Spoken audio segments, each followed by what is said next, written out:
when I vocally express and when I'm performing, it's the most free I ever feel in life, because I'm not thinking about anything other than just being a channel of God, of spirit, creator, to flow through me and just allow that beauty and the magic and the power and everything that happens, when I sing. Like, that's when I'm really tapped in, and other people feel that. So when I sing, I think that's the experience that gets translated without me even having to say it. I think people just feel that in their bodies and their hearts. It's a heart opening experience. It's just an altogether opening experience. Hi, this is Tim Westbrook. Welcome to I Love Being Sober. We talk about life and recovery, mental health, biohacking, alternative therapies, and everything related to living a kick-ass sober life. So let's dig in. Today's guest is Shylah Ray Sunshine, a multi-award-winning singer-songwriter, DJ, professional vocal coach, mother, and woman in recovery. Originally from Canada and proudly First Nations Algonquin, Shylah Ray is now based in Los Angeles, where her neo-soul and R&B music has reached audiences around the world.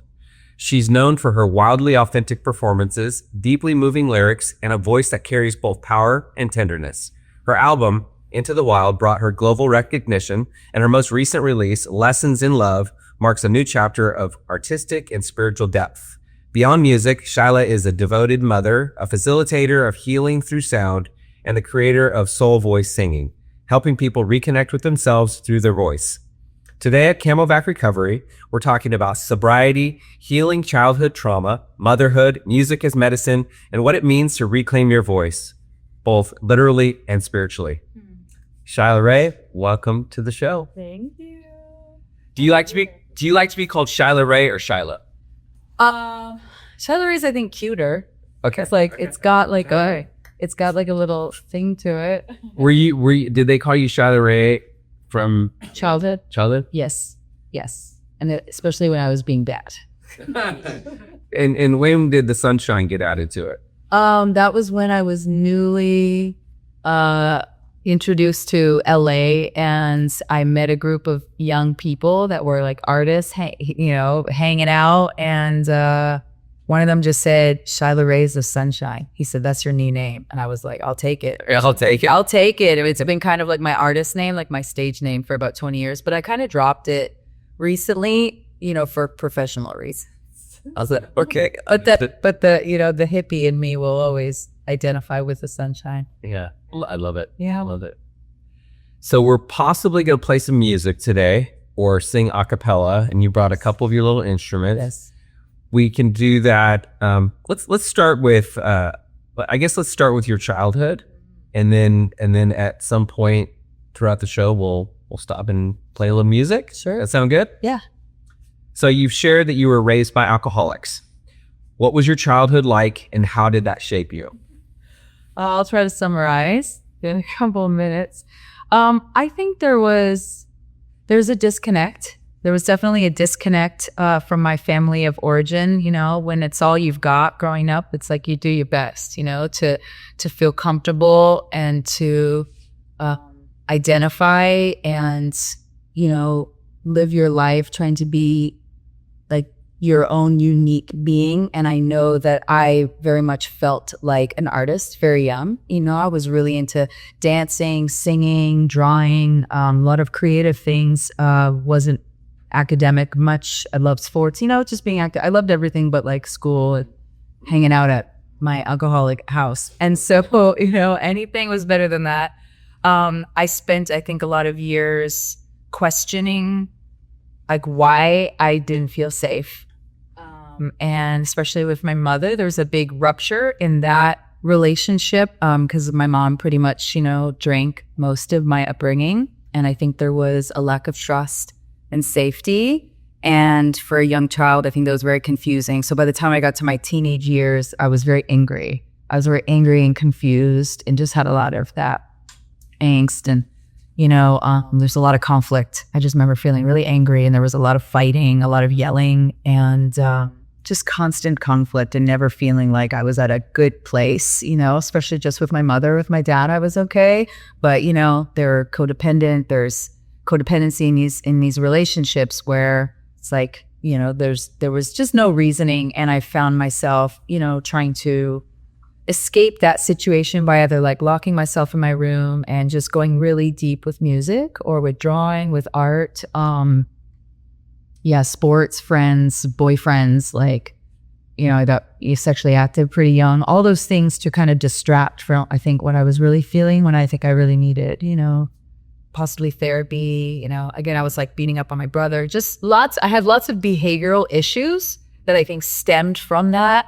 And I think it was difficult for my family members to see my creativity and my light because I was so wrapped up in these dysfunctional behaviors. And then it ended up just getting into like not doing well in school after, just not putting any effort towards academics, running away from home, just things like that, wanting to just constantly stay at my friends' homes or my boyfriend's house, just avoidance. And then finally, when I barely graduated high school, it was like, do I go to college, or what is it? What's calling me? And at that time I was already into cannabis and I was already getting introduced to other things. I didn't get into drugs, when I was young. It was mostly just cannabis at that point. And I just remember I could feel my spiritual evolution starting to happen, right? There was something shifting in me, and alcohol was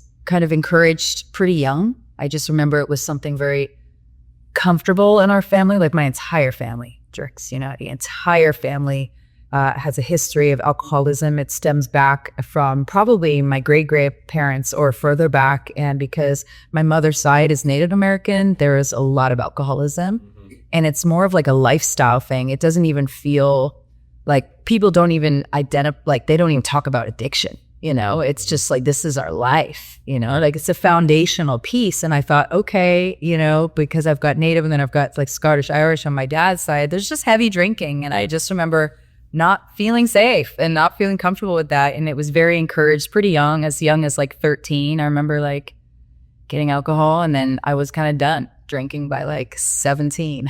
I was like, I am good on this. Like I did it because everyone else was doing it. And then when I found cannabis, and I had stopped eating meat when I was 17. And when I did that, it opened my eyes to a whole other world, of healthy habits, and changed my lifestyle from that point. So it was like the drinking had to go, scared of doing drugs, because it was like, if this is what alcohol does to people, I am terrified of what hard drugs would do, And so I luckily avoided those. And I think that's what just kept me like going, and then eliminating animal products and chemicals from my diet, my lifestyle. I got on the hippie path. And so it was just like cannabis, reggae, just like drawing, traveling. And so I just left. I left at like 17 and a half, 18. I graduated and I was like, I'm out of here. I just left on my journey. Well, now, how many siblings do you have? One younger brother who doesn't speak to me. And how much younger is he? 5 years younger. 5 years younger, and you used to beat up on him. Oh, yeah. Yeah, and then I left when he was like 12 without an explanation. It was just like, peace out, I'm going on my journey. And I feel like I abandoned him. And what kind of reggae music did you like? Bop, every day, all day. Peter Tosh, Wailers. Like, I got really into Bob Marley. It gave me so much inspiration. Okay. It's like, oh, that's like whatever he's talking about, that is the world I want to live in. You probably loved his movie that came out, right?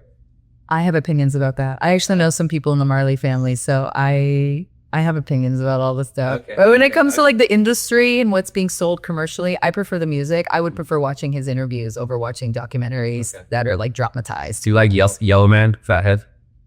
A little bit.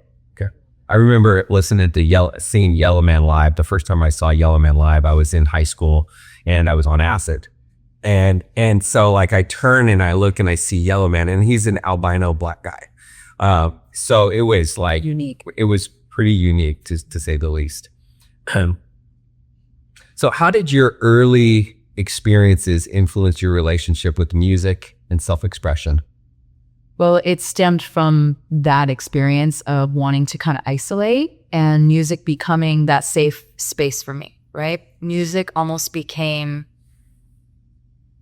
well, it was therapy, but because I didn't grow up also with a religious background, right? There was no religious beliefs like pushed on me in any way. So I got to kind of make up my own mind of what God meant to me. And at some point, I think music was God. It was like, this is the thing in life that just makes me feel so good. And to be able to sing and use my voice in this way and just like be in the spirit of music and just like feel rhythm and this like universal heartbeat that's there, like that's where I really found this sense of like connection to source. I know that. So for me, it was like I relied on it heavily. I depended on music. I needed it every day. I didn't know how to exist without it. So I think I clung on to that relationship and was like, I'm committed, like from a very young age.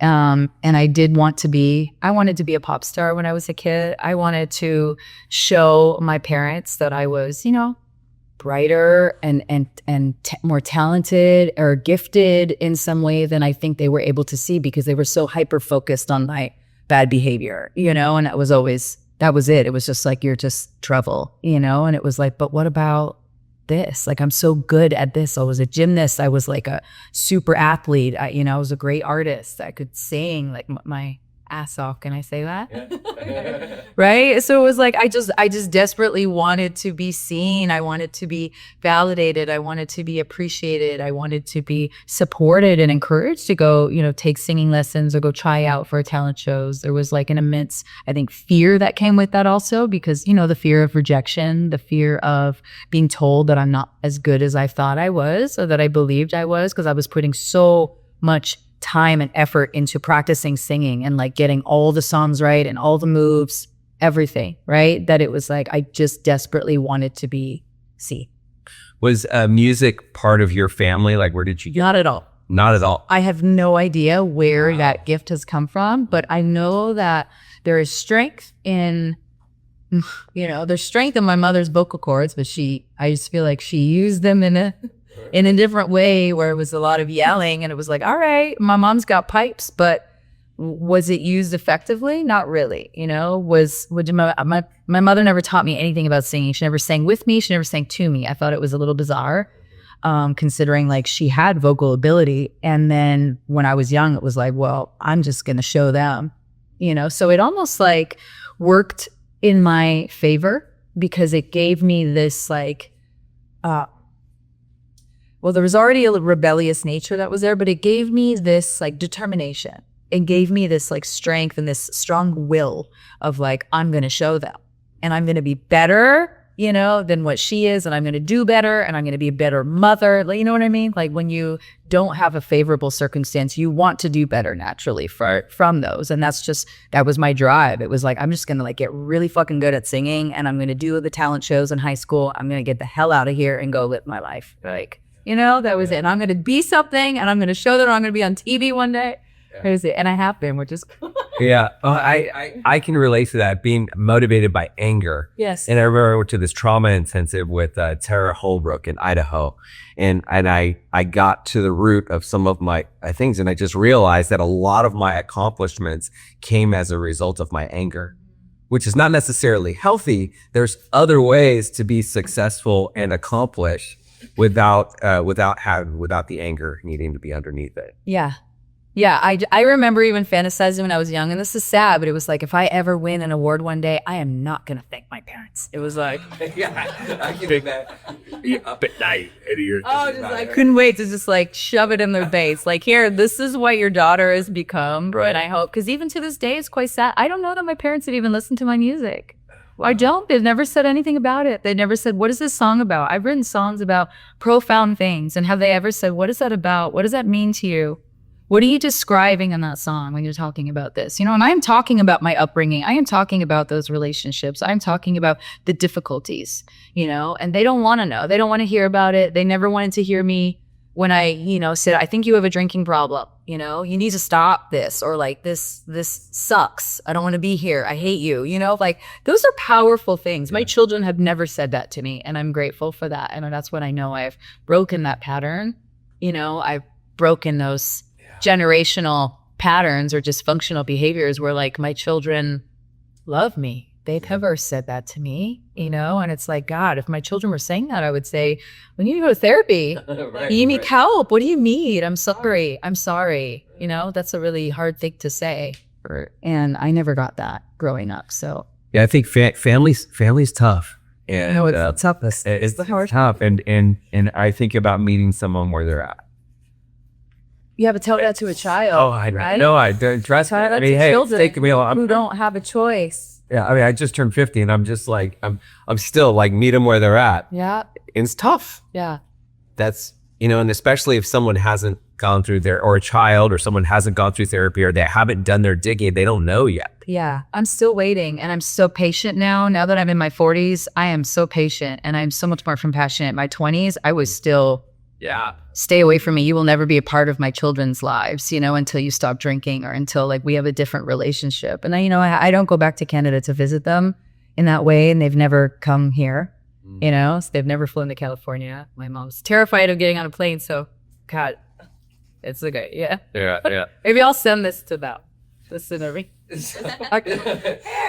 Or I mean, I'll create some reels, and you can. I'll create. It's a little quick. Yeah, my dad's on it. Right? He watches my stuff. He doesn't ask. He just watches. So let's talk about the 12-step program. What? When were you first introduced to the 12 steps, and how did that play a role? When I was highly dysfunctional. I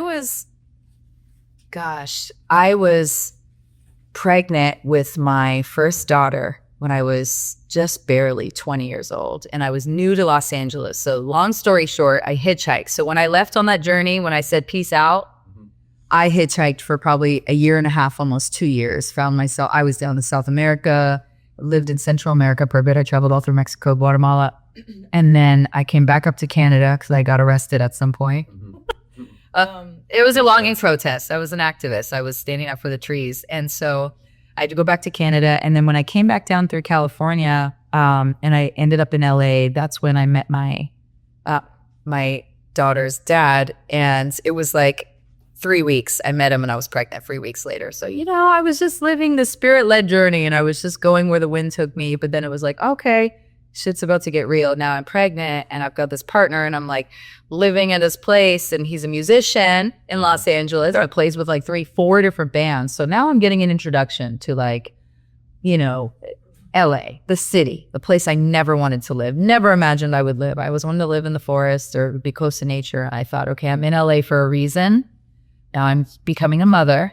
So my dream of like being a musician is maybe like on the back burner now because it was all brand new. Like what is the reason for this? Okay, I guess I'm meant to become a mom at 20, but this guy I don't really know.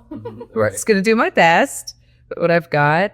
And when I was pregnant, there was a lot of emotional turmoil. There was a lot of stuff coming up. My fears of becoming a mother, of not being a great mother, and knowing that maybe I didn't have the tools. Because I didn't have a good example. And so a lot of fear, a lot of insecurities, a lot of self-sabotage started to play and was pushing my partner away.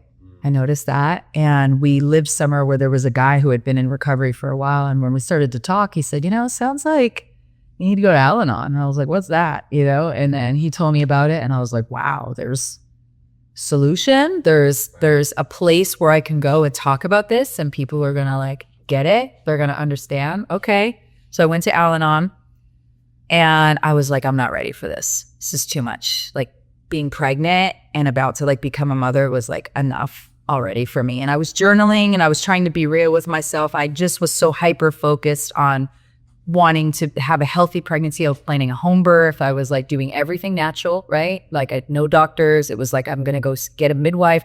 Took a lot of focus, and just like wanted to do everything right. But that's when Al-Anon came into my world. And then after my daughter was born, it was very clear that I had undealt with emotional baggage and childhood dysfunctional patterns that were surfacing and destroying my relationship. I was so focused on being a mom, being a great mom. And it was like, that was where all my attention went. And I completely neglected and destroyed the relationship with we got married, he was my husband at the time, but I was, 20, 21 years old. I didn't know what I was doing, but I was a great mom, terrible wife. And so I was willing to go back. And I went back to Al-Anon. And I was in those meetings every single week. It was like my home meeting. And I remember still feeling like there's still more, that like this isn't quite it. Like there's like, I can forgive my parents. Now Al-Anon was helping tremendously. Forgive my parents. This is a generational disease. It's not their fault. They didn't know any better, because if they did, they would have done it. Okay, working on forgiveness, still very angry. And so that was difficult, because now I'm raising a child and trying to do my best with what I got while not harboring resentment for what I did have, you know, and left that marriage and became a songwriter, did my own thing. And that's when my career really started. I had to leave that relationship in order to find my own identity as a woman and an artist. It just kind of being on my own now in LA. And I took me getting into another relationship after that, becoming pregnant again, and potentially destroying that relationship for me to say, okay, I really need help. Right. You know, it was like I was maybe 2 weeks after giving birth, and it was like I just couldn't stop crying. It was like, what is this? Like, what is going on? And somebody came and handed me an ACA pamphlet, and I was like, okay, I think this is it, because it was like adult children of alcoholics. I was like, bingo, this is my program. Like, this is what's going to help me, because it's good. It's going to get to the details of why I have all these dysfunctional behaviors. Why am I self-sabotaging? You know, why am I trying to cause conflict when there's no reason to? Why am I doing these things? You know, why am I so angry? And why am I projecting it onto my partners, these men who love me? You know, and so ACA completely turned my life around. You know, I was so committed. I went 3 times a week, had my kids on the bike, and the little buggy in the back was like going to my meetings like every week. And I found my community. I found my people. It was like my healing. Oh my God, just going through that book. I was journaling like crazy. I found an incredible sponsor. She was like a mother.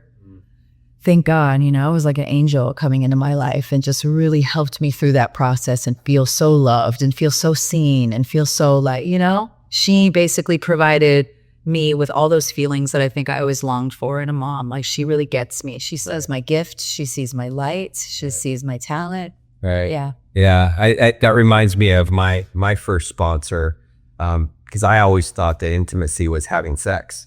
Oh, I think we all did. Which that is a form of intimacy. Yes. I didn't realize I could have an intimate relationship with another man, another person, let alone.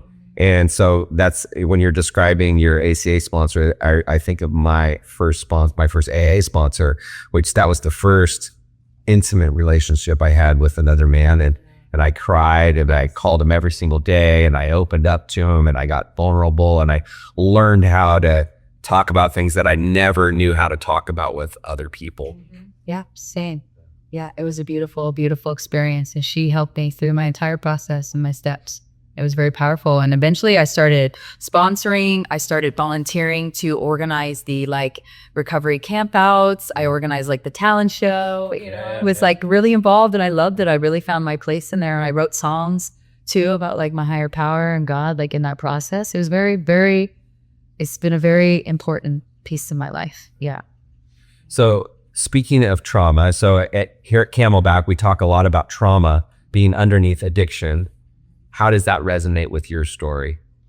Well, I don't feel that I personally struggled with addiction with substances. It was behavioral patterns. Okay. I was really stuck in repeating these patterns because, like I said, I did the alcohol thing just really young because it felt like it was kind of encouraged and pushed on me a bit. And then I was done drinking by 18. And then I was sober throughout my entire 20s, usually when people are getting really fucked up, right? Yeah. Like college, you know, those younger years, like I didn't have that. You know, I was a straight edge hippie, and it was like, again, just no hard anything, no alcohol. It was just weed for a while. Got introduced to psilocybin mushrooms pretty young and found a lot of insight and just incredible healing experiences through mushrooms. And then addiction didn't really start. Well, that's not true. I had sex addiction. So yeah, I was going to say, well, what about, I mean, so the alcoholism is just symptoms. So right. It can be drugs, it can be cannabis, it can be anything else. Or your addiction. Oh, it was other things. So, yeah, it was like shoplifting, right. Sex, what else? Lying. Because I had to lie to cover up like the bad behavior, you know, and the lying, cheating, and stealing. is as a result of the addiction and the behavioral. Sure, but I stayed away from substances. So that's the only thing. But like mentally, I wasn't all there because I was like, enabling myself to have these behaviors. And I was telling myself it was okay to do this and to do this and to do that. And like without shame, it was like, it was like super survival. Yeah, it's like Like coping mechanisms and survival to get by. And like through the sex, it was like, oh, I feel loved. that was the solution. Sure. Oh, yeah. Right. But I had to address, of course, all of those behaviors when I was doing my 12-step, but I was sober for all of that, and I didn't start. And then something happened when I was 28, 9. I guess I was in my like Saturn return. I don't know if anybody knows about that, but that's what happens like it's like a birth chart thing, right? It's an astrology thing. So they're known to be sometimes the hardest years of a person's life. And that's why there's this, saying that, a lot of people who took their own life or who died around that 27, 28, like they didn't make it through their Saturn return because you have to be willing to really look at yourself in a way and like stop certain behaviors. Otherwise you might not make it, past that point. And if you do, it's like very telling, right? So from 26 to 30, hardest year because those were my ACA years, right? I had to look at myself in a way I never had to. I had to address my own behaviors and not blame my parents for once.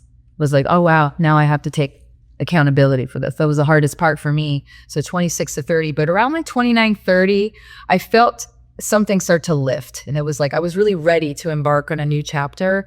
And for whatever reason, like I picked up alcohol again. It was like, I know the reason, but it was like I got a band and we started having like a residency at this like restaurant bar and it was like free drink. So I started drinking and it was like, okay, moderation. Yeah. Then it got a little out of hand, right? I picked up smoking as well, smoking tobacco, cigarettes, and did that for about 8, 9 years. And so I didn't really actually commit to full sobriety, like no alcohol, until like 5, 6 years ago. And it's been an on-off thing, I don't like struggle with alcohol where I was like drinking alone or, using substances to medicate. I'm good about coming back to the breath. I'm good about journaling. I'm good about going to music. I'm good about going on a walk, all the things that I've learned over the years really help get to the root of like, what am I actually feeling and why do I want fucking smoke? Yeah. So you had tools to help you. Absolutely. Things that you could go back to, which I would say a recovery journey starts when it starts. And your recovery journey started a long time. Yeah. Ways earlier. Yes. And it was just a lot of like self-improvement. It wasn't, I didn't struggle with like mental health or with addiction in that same way. It was just like I was really had to address these behaviors that were going to fuck up my life, and potentially get in the way of me being a good mom, was the most important thing to me. It was like, if I mess this up, that's it. It was the most important thing to me because of that rupture, with my own mother. It was like, if I could just do that, I'll be okay. Yeah. How do spirituality and creativity intersect for you today? Ooh, well, I found a level of creativity in my spirituality, right, that I didn't have before. Because again, I think music was a way, because music is such a spiritual experience for me. It really is. When I sing, I feel like that's a spiritual experience. I feel like I am invoking the spirit, right, of my ancestors. I feel like when I sing, it's a very primal experience. And I think people receive that when I sing too. People are very moved when I sing. And it depends like what I'm singing and how I'm doing it. But, because I went from like singing a lot of pop growing up to then I got really into hip hop and rap. It just like went all in R&B. I really found the soul in my voice there. But then over time, it was like, as I got on my spiritual path, the music started to shift. I stopped listening to like top 100 stuff. I stopped listening to, whatever was like popular, no more pop. It was like the reggae helped, but then it was like, I went deep into world music. And so I found a lot of that connection, a spiritual connection in music of culture, right? It was almost like music became a way to pray. Right? It was like, if I could use my voice in this way instead, this is a whole new relationship. And so for me, like, again, like music was the God. That was the only thing I had that like made me feel like this was a spiritual experience. And it's always been it's always been therapeutic in that way, where it just brings me back to center. And I always feel tapped into source. That's just how I feel in my life. I just feel like it's always there, available, and I've never felt disconnected, thankfully. But it took me going through a lot of difficult things, of course, to find this meaning of like God, higher power, like whether that's, that's a spiritual thing for me. It's never been a religious thing, right? So spirituality to me means so many things. It's everything from like the breath work to the way I pray, to the way I sing, to the way I move in life, the way I address people, the way I look at the world, like it's so many things, the things I practice. So I think that's, I'm like, wait, what's the question? So I'm just sitting here thinking it, and you know how sometimes when people are talking, when I've had where I'm thinking about it and I'm speaking and it's from my head, and maybe it's ego, maybe it's not really like, it's not coming from the heart. Yes. So when you're playing music, it seems like it's easier to sing from your heart. Yeah. When you're singing from your heart, there's just way more, it comes across differently. Is it? I'm sure it's easier to sing from the heart. Yes, or it's easier for it to come from the heart. Here's what I would say. I would say I have had an incredible ability my entire life to get into a lot of trouble just by what I say. But I have an equal ability to get myself out of trouble the moment I sing. I've really noticed that. You could feel like you hate me and then you hear me sing and your feelings might change. Right? Because singing is such a spiritual experience, the way we receive it in our hearts and the way our nervous system feels. Right? When we receive that sound healing, right? That frequency, the way we receive it in our bodies can help us relax and move into our hearts in that way. So I believe that's always been there for me. And that's what's kept me going, right? Coming back to my heart, because I've struggled with the ego as well a lot, especially as my identity, like as a musician, as an artist, like, oh, you're that singer. Yep. Yes, I am. Right? Like, what am I without my voice? Great question. Hard question.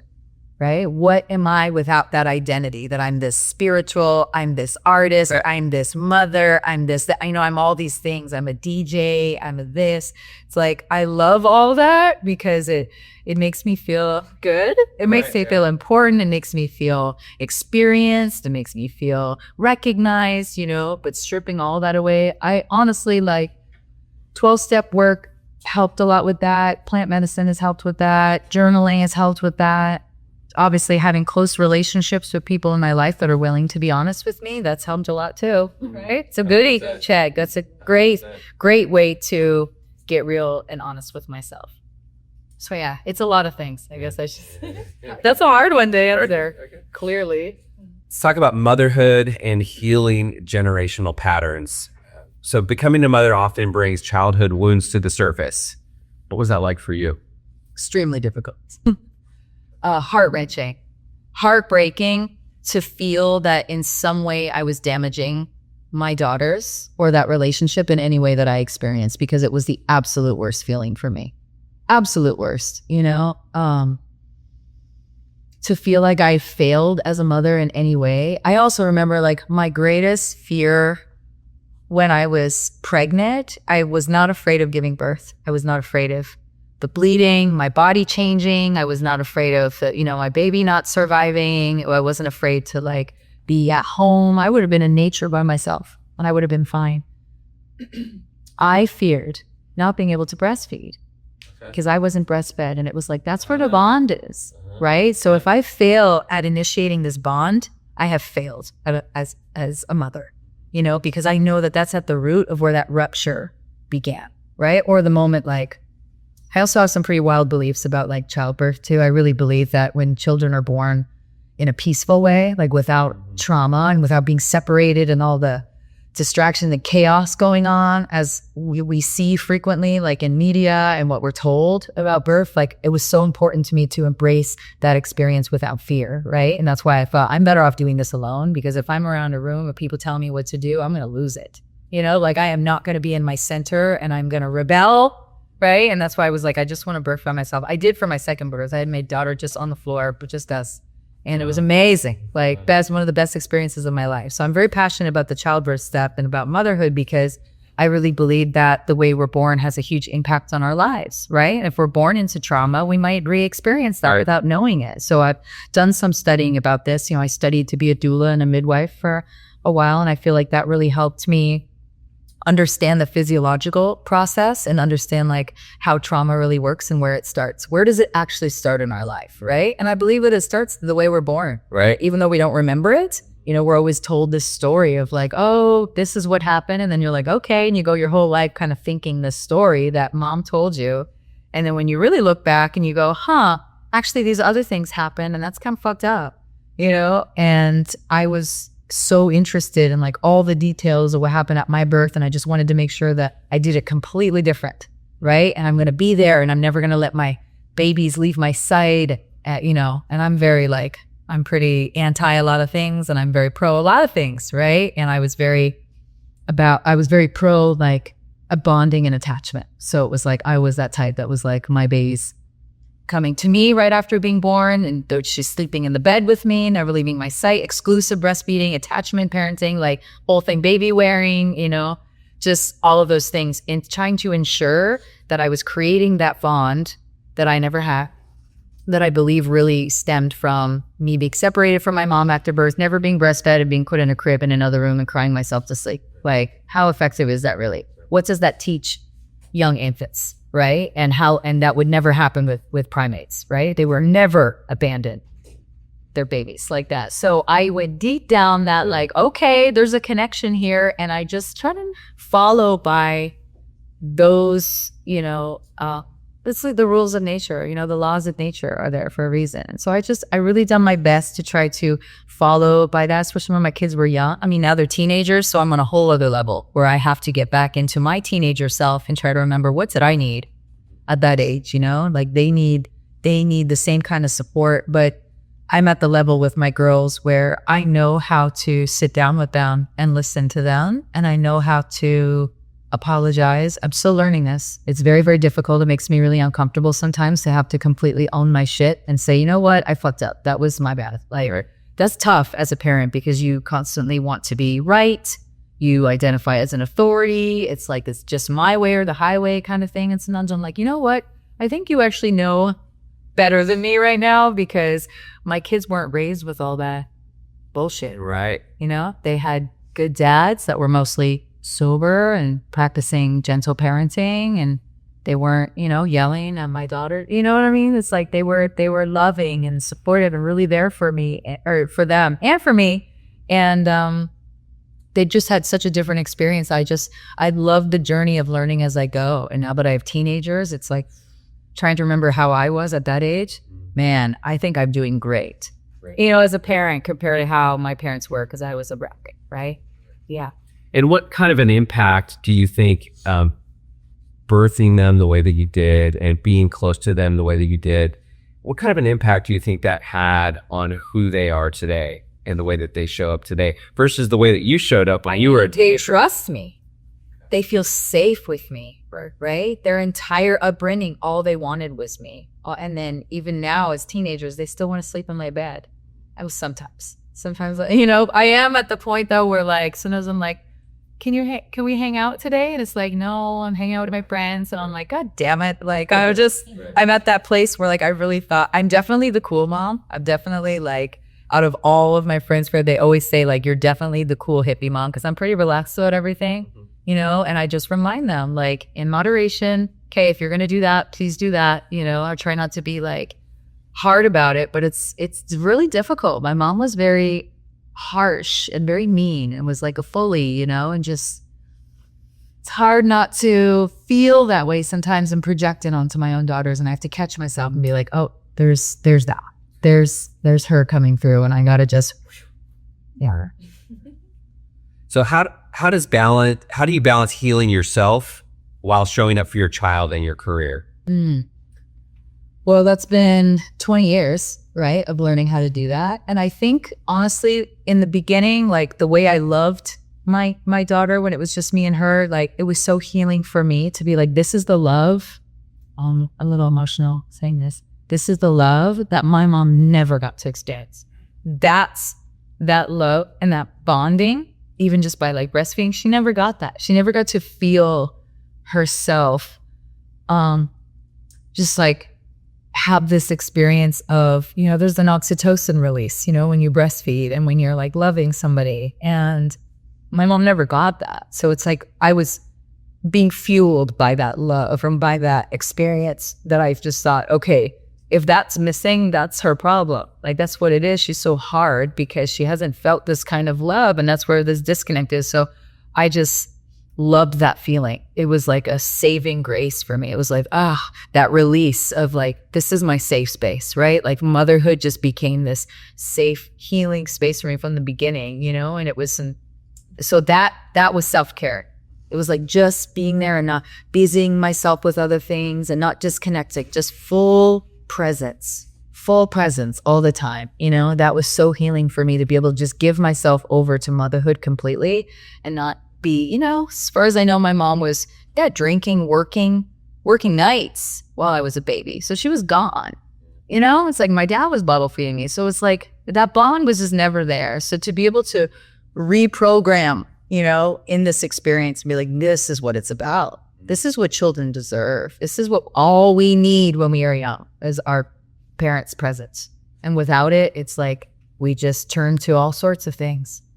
Yeah. So it was very clear to me that that was the root of all things. I think I was just always good at practicing self-care because I've always been into holistic things. You know, I don't neglect my health. I listen to my body. I pay attention to everything that's going on. I don't use pharmaceuticals. I don't medicate. I don't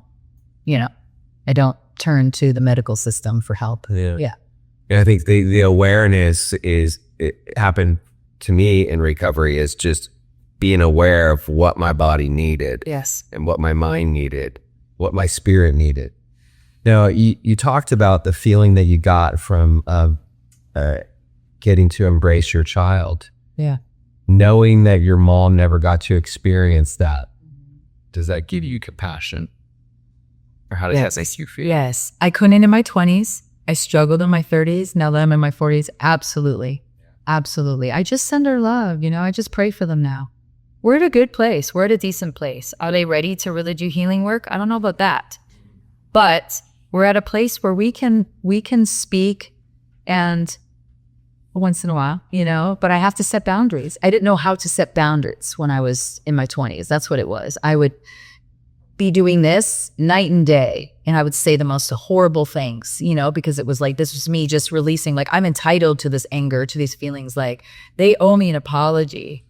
And then in my 30s, it was like, oh, yeah, I might never get that. So I just have to forgive them like fully, you know, totally take them off the hook, hold myself accountable, check in with myself, acknowledge my own behavior as I go. And if it's not good, like do something about it, you know, go get back into my meetings, like, you know, do whatever I got to do if I start going down that. Luckily, I haven't had any major turmoil or like huge crises in my life in a little while. And I think it's because of all my tools and everything I'm practicing.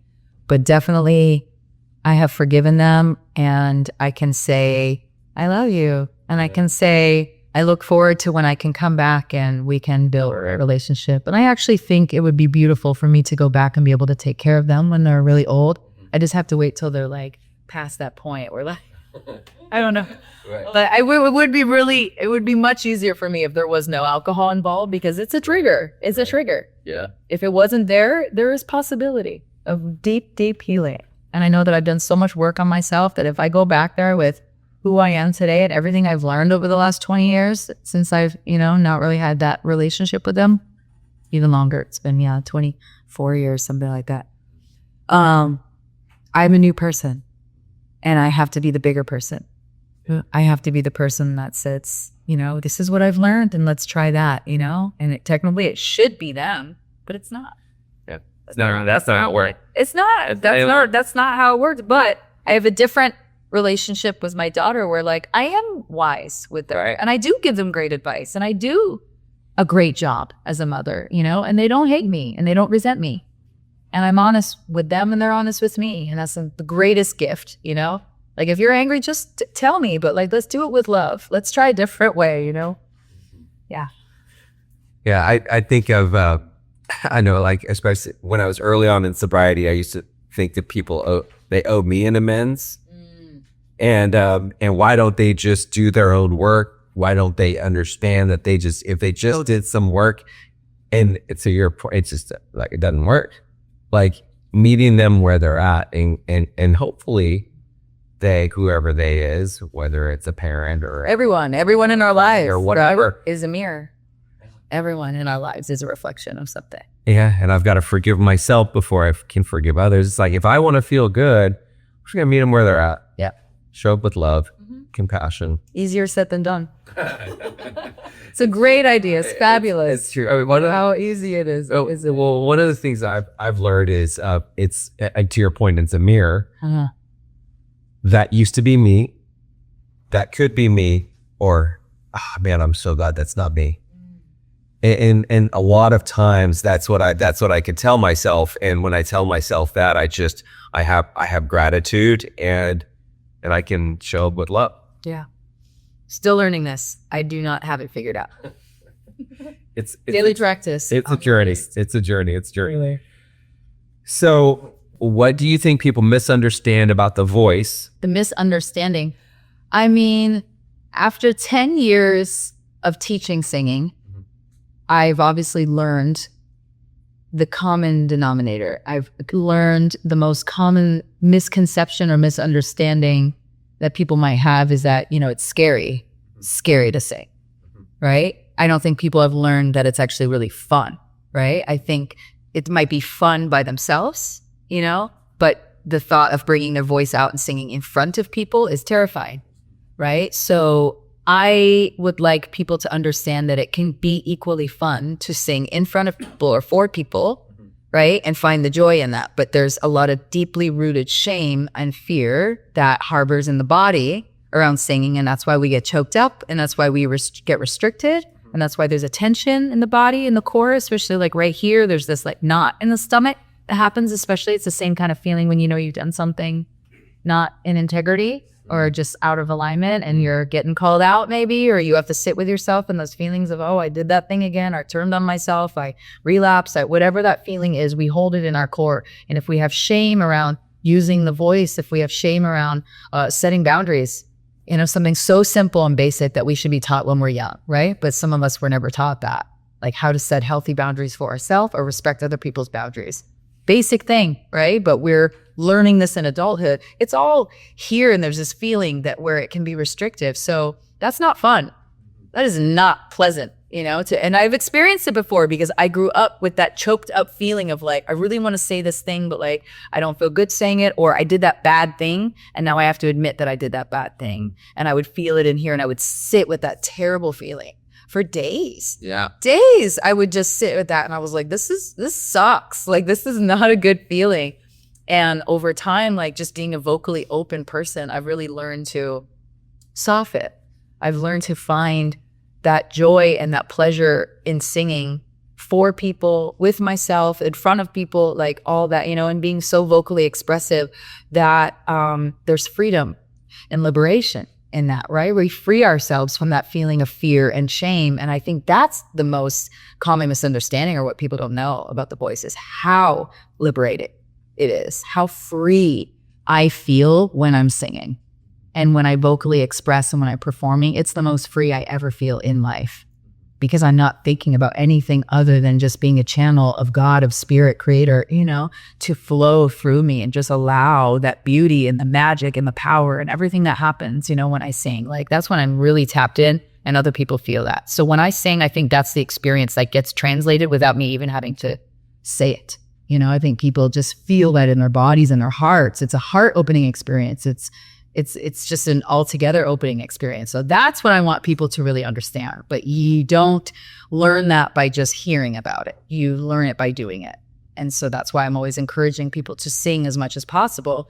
Voice when you feel something. Don't hold it in. Don't think people can read your minds, because they cannot, right? And it's not somebody's job to figure it out. It's your job to speak what your needs are, the way you feel when somebody's crossed your boundaries, right? Like all of these things, we're not here to people please anymore. We're here to take care of ourselves. And if we don't, what happens, right? Chaos, Yeah, just, Yeah, out of alignment. So that's just something valuable that I've learned. What it holds emotionally is that feeling of, freedom, liberation. You can feel love. You can feel forgiveness. You can feel release. You can feel compassion. You can feel joy, like ecstasy.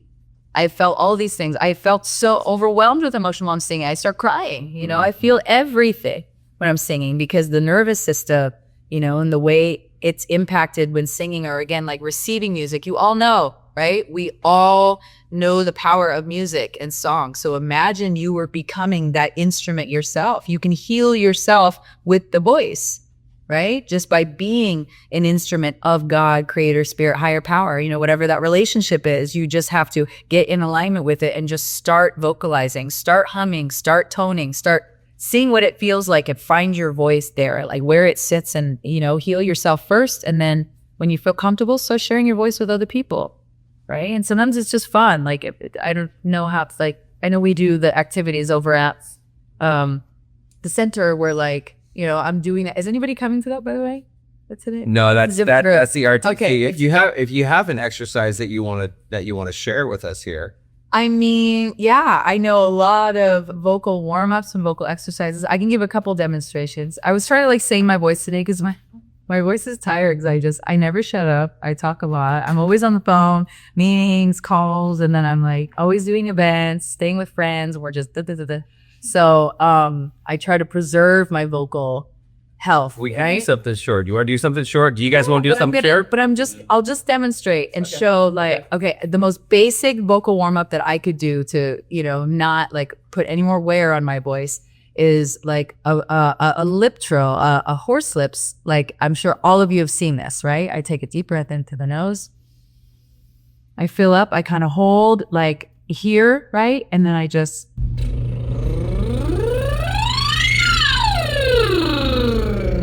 I go from the base of my range all the way up and then back down, right? So I'm technically already exercising my full range, right? But I'm not doing a yet. So I'm just warming up kind of back here, right? So that's why it's called a warm up. And then there are vocal exercises that you could do where they're very much la, la, la, la, la, la, la, right? That was very performative, but that's a basic vocal exercise where you start getting into vowels. We start opening the mouth. I'm relaxing the jaw. I'm noticing my body getting into it now. And that's why it's called an exercise because the whole body gets into it, right? So a basic vocal warm up is something like that where you go up your range, down, and a vocal exercise is something like,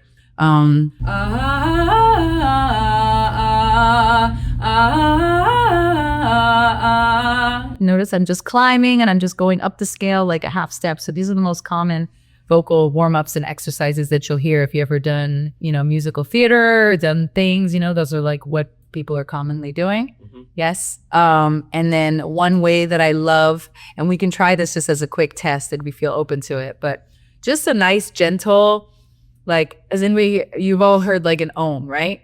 Everybody here? Okay, good. Okay, because this is the entry to the spiritual world, right? But just doing a simple, focused, deep breath in through the nose and then and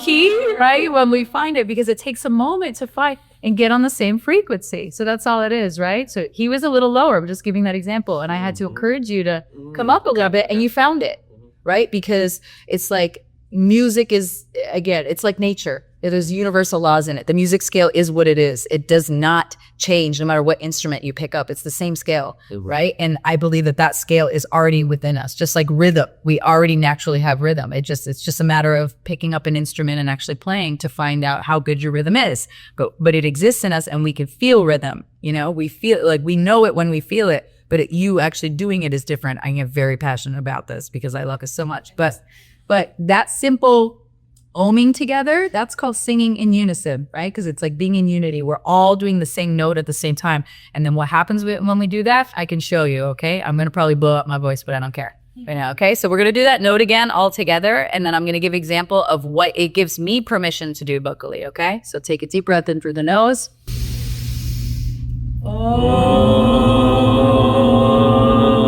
wait. Now you're a little high. Do you hear it? So you had it the first time. I thought I was musically Right. inclined.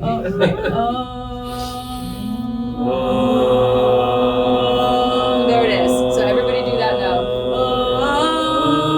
Don't follow me.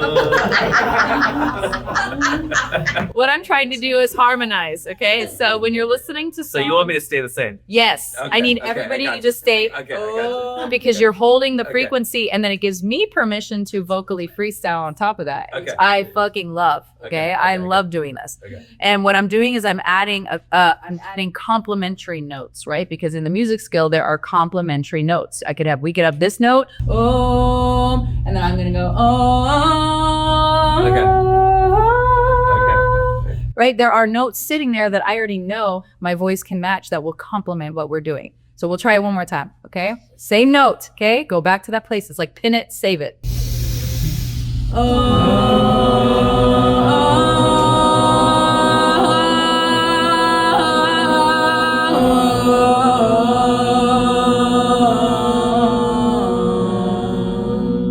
Okay, so notice I just kind of like wove over that and did a little cool vocal improv thing. Okay, that's it. That's nice.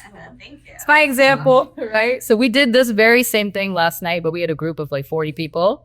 Yeah, and there were a lot of experienced singers, and there were like people just coming to like see me, meet me, whatever, but the people who were there, like, no, there were layers, stacks, women just, like on top. And it's like, it's like a beautiful symphony. That is what I love. I love it. Yes. I love it. And you're going to be doing this workshop later today at the RTC. Correct. That's why I'm like, saving my energy. out. And then I have a big event on Sunday in Sedona, and then I have 2 events in Tucson next week. So also, it's just like nonstop. I keep myself busy because I love it. So how did you transition from performer to vocal coach and healer? Healer was happening first Okay. because I was so into all these spiritual modalities. And I mean, and the word healer means a lot to me. I don't even really identify with that or call myself that. Maybe ChatGPT thinks so. I'm very flattered. Maybe, but I All the research. yeah, I guess it Points to because you as a through healer. the voice, I'm not a healer, like, I'm not going around, but through music for sound, right? And I'm able to remind people of their purpose and bring them back to center, in case they're just like, what am I doing? I'm like, all right, when you sing from your heart, I help people with singing. I help them with songwriting. I help them with artist development. So I'm helping them figure out like who they are and what their brand is and what their music stands for and what their message to the world is, So, healer first because I just got on my healing path. I was healing myself. Therefore, when you heal yourself, you have the ability to help others, right? So I was helping others even like pretty young by just being a good reflection, I think, because I was willing to be self-reflective. And then being a performer, obviously I moved a lot of people over the years, and eventually people just started asking me like, do you teach singing? And I thought, okay, no, because I've never had a singing lesson in my life. It's all self-taught. I've never been to, I'd never even been to a vocal workshop, an immersion, nothing. I didn't really know any technical stuff about singing, but so many people were asking me and they were like, I'd really like to learn from you. And it was like, all right. And at the time, God, my daughters were, it was 10 years ago. So they were young, and I was cleaning houses. I was like cleaning Airbnbs and hotels and friends' houses and everything. And that's how I was making a living. I was doing that and just gigging on the weekends as much as I could. I couldn't gig every night. I had 2 kids. I was a single mom, and it was like, this is impossible for me, And I was done. I was like, I'm so done cleaning houses. All I want to do is sing. All I want to do is sing, play music, travel, record, create albums. Like, it was my dream. And so I made that transition to start my own business. And I just started teaching and just taught people with what I got, It was like, I knew the basics about singing, but I learned how to be a great vocal coach through teaching, Right. I wasn't like just born knowing how to do that, obviously. And I don't think I was like naturally good at it. At first, it definitely took this like hump, and get over that, because I was like really nervous before, like, what are we gonna do with their time? They paid me, like, what are we doing? And then once I started to see the same patterns within people, right? I've worked with hundreds of people. So I start to hear the same stories, I had childhood trauma. I don't feel comfortable singing in front of people. I feel nervous speaking up. right? My body shakes and like my heart rate goes up when I have to speak, in front of people in a group. It's like, okay, there's a lot of like fear, resolved trauma. There's a lot of like beliefs about oneself. I'm not a good singer, right? I don't have a good voice. I don't like my speaking voice, so I started there. So I think that was healing for people, right? I didn't just jump into technique stuff. It's like I make sure that in every vocal session, I take time to hear somebody's story, right? I have them write me about it first so that I can kind of look at what they've been through in their life pertaining to the voice, music, singing, any of that. And then from there, it's a nice entryway. So I kind of start at the emotional relationship with singing and music and the voice, and then I move into more of the technical stuff, just to make sure people feel really safe, to sing in front of me and to share about these things. And sometimes it's very deep traumatic things. A lot of things happen to women where they feel like they can't use their voice and they feel very shut down. And then men are not going to be supported to show their emotions. So a lot of men feel shut down also from being able to say, I feel sad, or I feel alone, or I feel angry, and not just act on anger, right? So it's like, how do we channel that? How do we move that and make it something fun, productive, healing, And that allows them to evolve past this like belief of like, I can't do this. Nobody will receive me. I'm not good enough. I don't like those. Right. So I try to reprogram. So I really work with the mental, emotional, and spiritual aspects. And singing is good for mental, emotional, physical, spiritual health. All of it. All of it. It's proven. There's science behind it. Yeah. Right. And you found your passion. Yep. Well, yeah. Yeah, you found your passion. I mean, teaching has become a very passionate thing for me. I love it because I see results. That's why I see what happens when people start singing and developing a deeper relationship with music. They're not just listening to it anymore. They're singing along. They're finding their own rhythm. They're finding their place. They're connecting with their ancestors through music, right? We're doing deep healing culturally, on a deep spiritual level. And that's very important for a lot of people because there's some really fucked up stuff that's happened in their lineage, right? And we have to be the ones to come in and break that. And we can do that in many different ways. We can do that with sobriety. We can do that with, learning healing tools, with spiritual modalities, with music, with so many things. So many things. Yes. What is soul voice singing, and how is it different from traditional vocal training? Well, that was it. Yeah, so soul voice singing is the business that I started. Okay. And it's the way that I coach. And it's, again, paying attention to that mental, emotional, spiritual, not just the technique. I don't just jump into it. I take my time. There's a lot of people that wouldn't consider themselves a singer. And what happens when they find their voice? They can identify a little more. They go, I have a relationship with my voice, or like, I have this relationship with music and it's sacred and it's beautiful and it's important and I'm going to nurture it. Right. So the identity, again, it's just ego stuff. You don't have to say like, I'm a singer. It doesn't mean just because you sing frequently in front of people, you're a singer. You can be a singer. It just depends on your relationship with it. If you're constantly judging yourself, if you're harsh with yourself, if you belittle yourself, if you put yourself down and say, I'm not good enough, why am I doing this? That's not going to work. That's not effective. It's better to just say, I have this growing relationship with my voice. I'm in a relationship. Yeah. I'm in a long-term committed relationship with music. That's the only relationship I'm in. I love it. Right? Yeah. I love it. Right now I'm in a relationship with cycling. Nice. Good. You found your thing. Yeah, I found Love it. thing. So you speak to it. I literally speak to it like on an ethereal level. Like I'm sure you do. You're like, I can't wait to get home to my bike. It's like a funny thing, right? Where I'm like, I can't wait to sing. I can't wait to. Yeah. So speaking of ChatGPT, so I had my girlfriend sent me over this caricature that ChatGPT made of her. So I gave ChatGPT this prompt, do a bunch of research about me and come up with a caricature of me, with all my hobbies, my interests, career, and so forth. And it had me. I did Ironman a couple of times, and I was 17 and 18, and so it's got me being an Ironman. And then my girlfriend was like, "Dude, that was like 10 years ago. Why are you holding on to that?" I'm like, "It's ChatGPT." I mean, and it's a proud accomplishment. I know. I don't even care how long. It was only 8 years ago. It wasn't 10 years ago. Hey, I did a triathlon when I was a teenager, and I still tell people. Of course. Yes, of course. It's part of my journey, part of my deal. Can you talk a little bit about facilitating music in ceremony and healing spaces? Yes.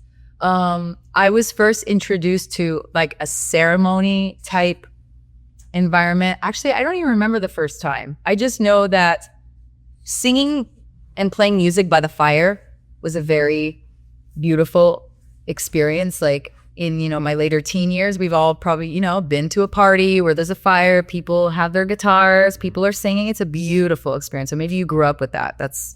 I'm really happy for you if you grew up with that, because there's something so nurturing about that. And it's just been proven to be something so good for us to stare at a fire, to be around the fire with other people. There's something very, very tribal and, what's the word? There's a word for it, but it can just connect us, in such a beautiful, deep way. I know that was kind of my first entry where it was like, wow, this is a very intimate experience, and it can be terrifying again to just like want to sing in that way. But I remember that was one of my first entryways where I sang in front of the fire in front of a group of people like my age, and everybody was like, wow, you're really good, and you should keep it up, like keep doing it. And it was so affirming for me, and I thought, this is the kind of environment that I want to be in when I do it. I still dreamed of like performing on the stage and everything, but like it was in those intimate spaces that started to feel very healing, right? It went from that to being in my first sweat lodge when I was pretty young. I was in like my early 20s. And then my relationship obviously with plant medicine was a huge way for me to start feeling like, I had an introduction to a different kind, like style of music, right? Now I was listening to music of culture, and it was kind of allowing me to travel, in my mind to just like, what, how was this music created? That was a very spiritual healing experience for me that I was always like, I'm going to carry this with me. I'm going to learn some of these songs eventually and sing these. I don't even know what they're saying, but like, I'm going to sing along and I'm going to learn this. Right. And I did. I learned a lot of songs in different languages over time, and it was because of plant medicine. So it has been a huge,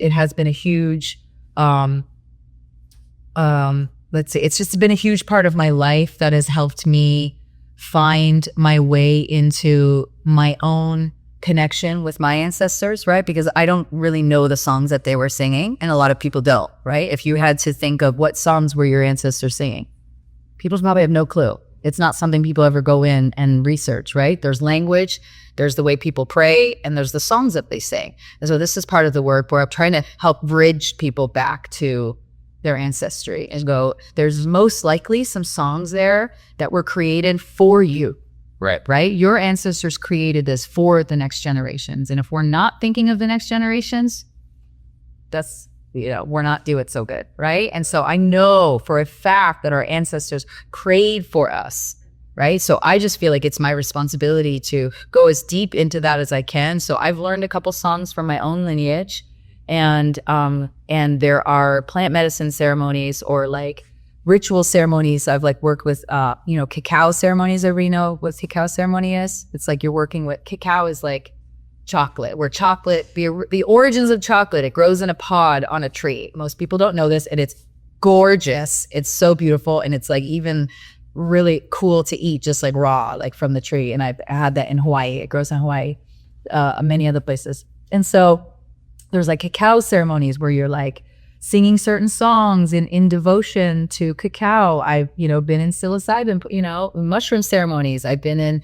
peyote, teepee meetings. I was in the Native American church in my early 20s. So in peyote, it's like, wow, you've got the fire, you've got elders, you've got stories, you've got prayers, you've got songs, you've got visions because you're in the medicine. So it's like there was all these things happening. It was like, whoa, there's this whole other world. So for me, that was like, okay, there's this whole other world that I had yet to experience. And so that was a big part of my journey in learning how music is a foundation with the plants, right? All indigenous people of most cultures use plants or have, holistic healing in their life in some way. And then a lot of cultures have music and songs that accompany that. So yeah, I've worked pretty deeply with ayahuasca. Yeah, and so I learned a lot of songs. So I sing a lot of songs in Spanish and Portuguese, and there's songs called Icaros that come from the jungle, where the indigenous people basically channel those songs, and they come out in like stitching. They stitch and they sing while they are stitching and weaving these like tapestries and gowns and all sorts of things, and it's just beautiful. It blows me away. I'm just like, wow, like we're really missing out. So that there is that part of me that like I'm still very much a student in this, and I really want to learn more, but music is my love, and that's where I focus usually. Yeah, so I'm not like a full devotee of like the medicine path, but I'm very much a facilitator of these songs because I've learned so many of them. So for example, last night I sang maybe like 2 songs in English, 3 Native American songs, like powwow type songs, and I was going to share I can share one of those today, actually. You guys want to hear one? You guys want to hear what? Okay. I know it's like less talking, more singing. So I have all these like special rattles. I use all sorts of like different. This is called percussion, right? It's not like a shaker or rattle, but you can. So I do this like a ceremony when people are like in their journey. And then I have fun ones for the kids that are like an avocado or an apple, right? And then this is like from Colombia. I have some from Africa. This is from Peru. All different. This one's from Peru. This is the ayahuasca vine, actually, right there. So this was made by one of the indigenous people down there. But I'll sing an Native American song because that is more of my heritage. And this is a song I actually learned this recently in the last year. And I believe I have to remember. I believe it's a water blessing song. I believe, and it is a Cree song that's usually sung by women also.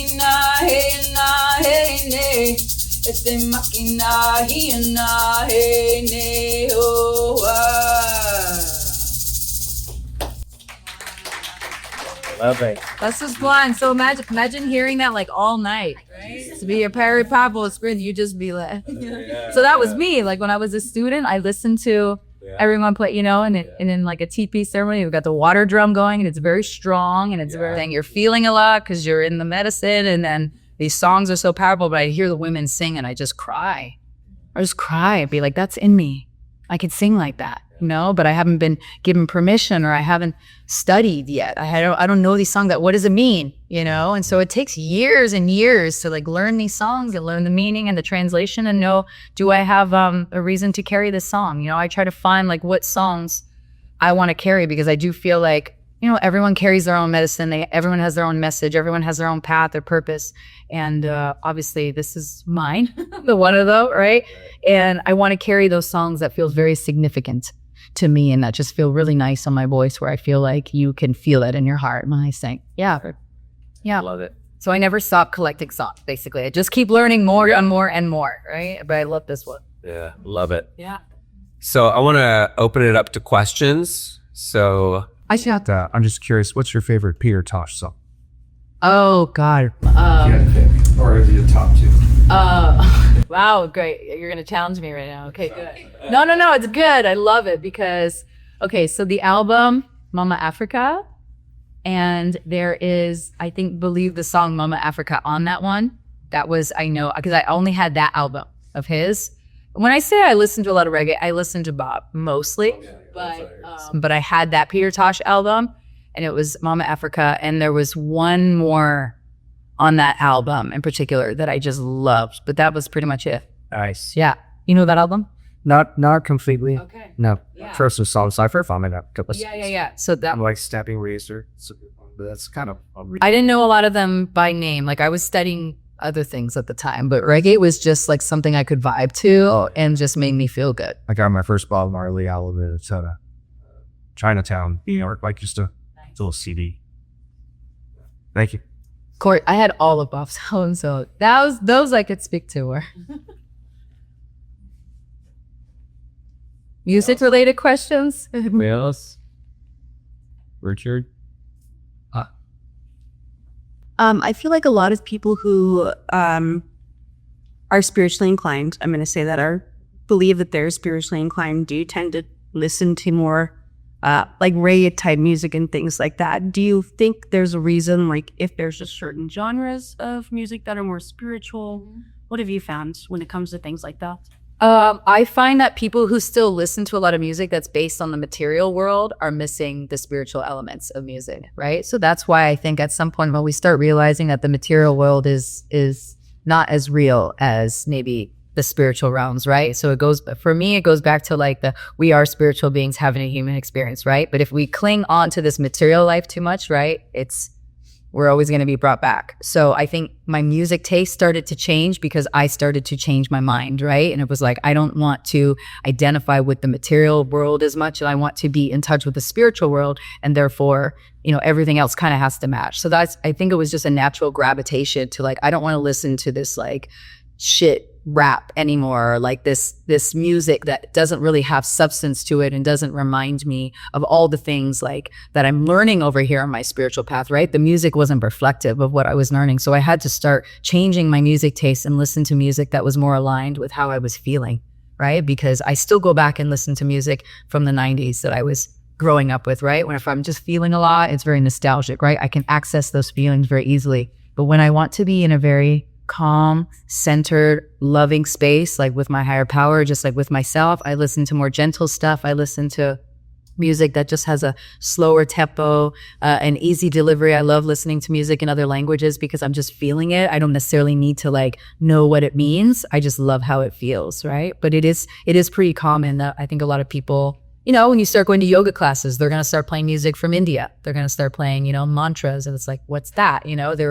There's prayers woven into those songs, right? So I always suggest just listen to more prayerful music if you want to be that way, right? Just listen to more spiritual music and don't just listen to the same stuff all the time. That doesn't help us really evolve, I think. It kind of like gets us back into like what's familiar and comfortable, but I'm not here to be comfortable, right? I'm here to grow. I'm here to be challenged. I'm here to be the best version of myself. So whatever I have to gravitate towards, I stay open.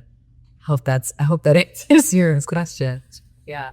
I have playlists too. Like I can always send over my playlist if you just send out to everybody. If there's That'd be great. We have a team recovery app, which you put it all on. Nice. So one thing I was going to say, it's like we have 50 to 60,000 thoughts per day, and 90% of them are subconscious. So it's like when you're listening to music, that's what you're telling your subconscious mind. And those are the subconscious thoughts. So what do you want your subconscious mind to say to you? Right. And that's why I like not listening to. I mean, don't get me wrong. I definitely put on some like nasty stuff sometimes, like because I might feel that way. I might be like getting ready to go out. And it's just like, and I love cussing. So I love hip hop. So I listen to a lot of that. But because I am very spiritually practicing and it makes me feel grounded and centered and brings me back to my purpose and not get so distracted by all the other shit, I have to come back to that. And I write my own music. So if anything, when I'm singing my own songs, it brings me back to center too. Yes, but I do still listen to it. It's like you just have to be aware. Never need me. I'm just a music lover. So it's like all things, but I definitely like, especially my daughters are like listening to something. I'm like, this is not quality. You're tainted. That's something that's real bad. But thankfully, like, they're also at that age where they're really exploring a lot of the music that I grew up listening to. So it's really fun for me to talk with them about the albums. And my youngest is super into everything. Actually, I just opened for Roger Waters a couple weekends. Oh, wow. You guys know how that is? Yeah. Pink Floyd. Yeah. And so I just opened for him in San Francisco like 2 weeks ago. Wow. And my daughter's a huge Pink Floyd fan. So I was able to and I was hanging out with Roger. We were sitting beside each other. He sang guitar. Like we got photos together. Like it was such a cool experience when you go from kind of worshiping the guitar gods, the music legends, and then you meet them later in life. It's like, holy shit, what's going on? Yeah. What have I done? I've done something right if I'm here right now, and it blew my daughter's mind to be able to go and have that experience when she just like fell in love with Pink Floyd so easily over the last couple of years. Wow. So now that's a point for a cool mom. Yeah, that's your name. Yeah. Big gold star for that one. What year or how long did it really take for you to really find your voice? Like what year do like when Whitney Houston's I Want to Dance with Somebody came out? I was pretty young. And when that came out, I was like, this is my jam.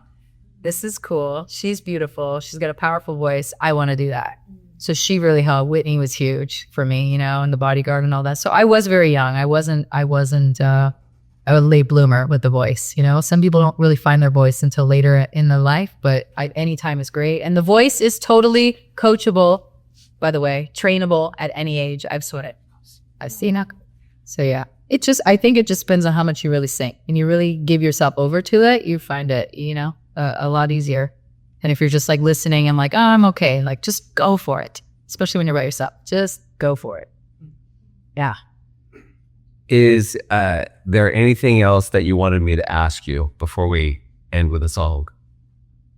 I think we covered a lot. Okay. Yeah. Sorry if I talked over. No, I loved it. No, it was perfect. I love stories. I love getting into stories. And I've had a pretty wild life, as I'm sure a lot of you have. I'm sure we could continue talking for another couple hours. Right? I just have a lot of wild stories because I think I just let myself go on that spirit-led journey. You know, I have not lived a very conformed, structured life like that until, you know, well, I live with more structure to things. I'm just busy as a person, but I think just kind of giving it over to God at some point, it was like, oh, and you never know what you're going to get. Right. You know? So my life has been full of spontaneous adventures and lots of beautiful, incredible blessings. I'm always rewarded when I do the work. I know that. Whoever said it. Yeah. All right, you guys want to hear one more song? Yeah. Okay, this is my song. Okay, I wrote this song in 2000. I don't even know what year it was actually. All I remember is that I was on a hike and I didn't have my phone with me. And when I don't have my phone, I'm always channeling like more ideas, more melodies, like songs come to me more easily when I don't have my phone. And I remember just looking up at the mountains and was like, God, I miss Canada. Like I miss the fresh waters and just everything about it. And I missed that feeling when I was just very free, you know, before I had kids, before I had responsibilities and bills and all that. It was just like, take me back, you know, to that spirit-led journey, those couple years before I became a mom, when I was just going with the wind and ended up wherever I was. And I just felt like, you know, in tune with everything. And so I think this song came through as kind of like an anthem. And the song has found its way all around the world. People have learned this song in many, many different countries and shared it with me. And people learn it. So this is called Into the Wild.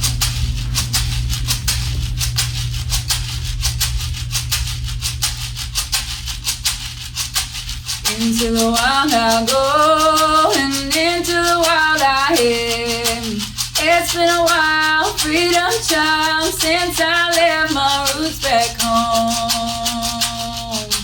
I once tried to run away like a wild animal stray, running, hiding, I was riding high in the sunset sky. Hey ya hey, hey ya hey, hey ya hey ya hey ya hey, hey ya hey, hey ya hey, hey ya hey ya hey ya hey ho hey. And all my life, all this time, I've been a warrior and I know why. I've been given the torch of my light, oh in the darkness of the night. Years we fought for this freedom, years I thought I had a wisdom. Now I see with new eyes, from this truth I cannot hide. Hey ya hey, hey ya hey, hey ya hey ya hey ya hey, hey ya hey, hey ya hey, hey ya hey ya hey ya hey oh hey. I gotta believe I'm here to make a difference without fear of being seen or heard. Like the bird who flies at night, like the lion strong and fierce, like the whale singing. I'd like to be bringing peace to you and me, to you and me. Into the wild I'll go, and into the wild I head. It's been a while, freedom child, since I left my roots back home. And into the wild I'll go, and into the wild I head. It's been a while, freedom child, since I left my roots back home. home. Into the wild I go, into the wild I head. It's been a while, freedom child. Since I left my roots back home. All right.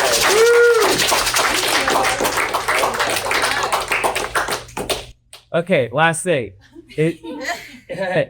How can people connect with you? How can they learn more about you? How can they want to learn more about your vocal coaching? If they feel called to work with you, where can they find you? Social media, whatever you want to promote. Yep. Website's Shylah Ray Sunshine. My IG is Shylah Ray.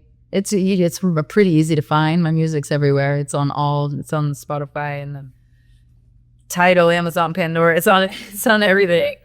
And yeah, there's a link on my website if you ever just wanted to go do that. There's you can do a free call with me just to talk about, your journey. And I always like to do that as a nice entryway to see is this a right fit? Cool. Are you really committed to learning about your voice? What's your relationship with music? How can I help? How can I support? Yeah. Okay. Yep. So there. Keep up with all the fun stuff. Oh, and then there's an email list on there too, so you can know when I'm coming back to Arizona. Amazing. I do come out every 6 months. Cool. Yep. Great. Yes. Give it up for Shylah Ray Sunshine. Thanks so much for listening to I Love Being Sober. I hope you got something valuable from today's episode. And if you're looking for more resources on recovery, mental health, or any of the therapies we talk about, head over to camelbackrecovery.com. You can find more episodes, blog posts, and ways to connect. Until next time, take care of yourself, keep growing, and keep living a kick-ass sober life.